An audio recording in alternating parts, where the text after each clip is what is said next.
Dumating na mga bis yung hinihintay naming pagkakataon. Malaki na yung inakay ng inay namin kaya kinatay na namin, baka makatay pa ng iba. Mabilisang luto lang ito mga bis, bahala na kung anong kalabasan. Pero basta kumpleto sa sangkap, sigurado may lasa yan. Kaya uumpisahan ko muna sa pagigisa. Uunahin ko muna ang luya. Susunod ko na ang bawang. Pati ang sibuyas, baka ako maiyak pa. Nakakahiya naman lalo na pag nasa tamang edad na.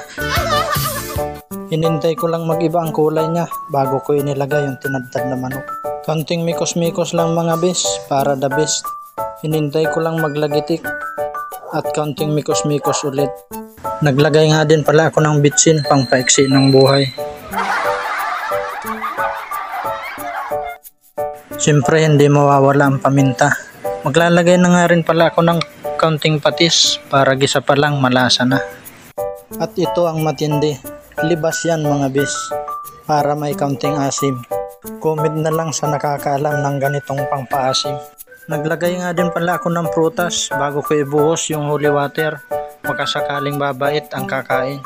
Hinintay ko munang kumulo bago ko takpan para matanggal ko ang bula. Kaunting oras na lang to mga insan. Malalaman na natin kung anong kalalabasan. Mapatino laman o inasiman, basta manok pa rin yan. Pero sa lakas kumain ng mga kasama ko, kahit anong kalabasan ito, panigurado, taob ang kaldero. Maraming salamat po sa panonood nyo. Kain po tayo.